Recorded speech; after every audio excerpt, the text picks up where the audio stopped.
गुरु प्यारी साध संगत जी, नमस्कार जी। आप सब कैसे हो? आशा करती हूँ बाबा जी के श्री चरणों में अरदास करती हूँ कि मालिक की कृपा से, निरंकार दातार की मेहरबानी से आप सब बहुत खुश होंगे, मौज बहार में होंगे और अवश्य ही भजन सिमरन में होंगे। साध संगत जी, मैं हाजिर हूँ आप सभी से एक बहुत ही खूबसूरत साखी साझा करने के लिए। उम्मीद करती हूँ ये साखी आप सभी को बहुत पसंद आएगी। तो साध संगत जी, चलिए आइए समय ना गवाते हुए साखी को आप सभी से साझा करते हैं जी। साध संगत जी, एक बार एक माई जिसका नाम माई देसा था, श्री हरगोबिंद साहिब जी के पास आई और आकर सीधा गुरुजी के चरणों में गिरकर अर्ज करने लगी कि महाराज, मेरे घर में कोई औलाद नहीं है। जब मैं लोगों को अपने बच्चों से खेलते हुए देखती हूँ तो मेरा भी दिल बच्चे से खेलने को करता है। महाराज, मेरी खाली झोली भर दीजिए। इस पर सच्चे पातशाह ने कहा कि माई, तेरे भाग्य में औलाद नहीं है। यह सुनकर माई मायूस हो गई। जब माई गुरुजी के दीवान से बाहर आई तो बाहर भाई गुरदास जी खड़े थे। भाई गुरदास जी ने कहा कि माई, मैंने तुम्हारी सारी बातें सुन ली है। मायूस मत हो, सच्चे पातशाह श्री गुरु गोबिंद सिंह जी महाराज सब कुछ करने में समर्थ हैं। आप एक बार फिर उनके पास जाओ और कहो कि सच्चे पातशाह, अगर वहां मेरे भाग्य में नहीं लिखा तो यहाँ ही लिख दो। गुरुजी अपने घोड़े पर बैठकर कहीं जाने वाले थे। इतने में माई देसा गुरुजी के पास फिर पहुंच गई। श्री गुरु हरगोबिंद सिंह जी महाराज ने माई को देखकर कहा कि माई, तेरे भाग्य में संतान नहीं है। इस पर माई देसा ने कहा कि सच्चे पातशाह, अगर वहां नहीं लिखा तो यहाँ ही लिख दीजिए। वहां और यहाँ आप ही लिखने वाले हो।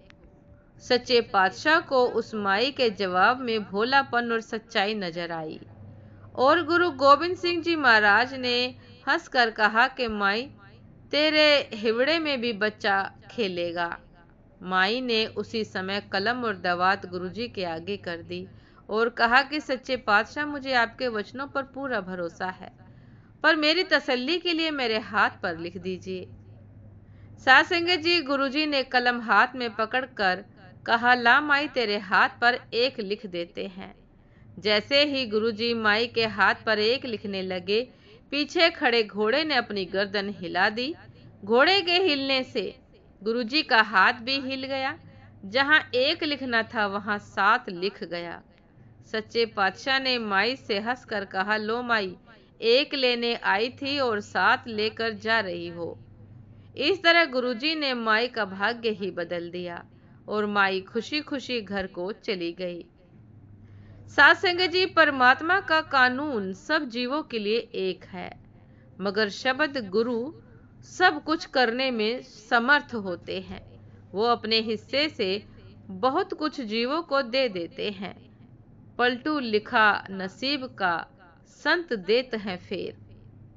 साध संगत जी, सतगुरु दातार तो नसीब का लिखा भी बदल देते हैं, खुशियों से झोली भर देते हैं। साध संगत जी, ये थी आज की एक बहुत ही खूबसूरत साखी। उम्मीद करती हूँ ये साखी आप सभी को बहुत पसंद आई होगी। यदि पसंद आई हो साध संगत जी तो लाइक, कमेंट, शेयर करना ना भूलिएगा। चैनल पर जो भी नए हैं कृपा करके सब्सक्राइब कर लीजिएगा, ताकि चैनल पर मिलने वाली सभी शब्द साखियों के अपडेट आप सभी को समय पर मिलती रहे। साध संगत जी, आप हमें इंस्टाग्राम पर भी फॉलो कर सकते हैं। इंस्टाग्राम का लिंक डिस्क्रिप्शन बॉक्स में दिया गया है। तो साध संगत जी, दासी को भी आज्ञा दीजिए। आपसे फिर मुलाकात होती है एक नए शब्द साखी के साथ, एक नए खूबसूरत विचार के साथ। तब तक के लिए नमस्कार जी। सदा खुश रहिए, मुस्कुराते रहिए, भजन सिमरन अवश्य करते रहिए। नमस्कार जी।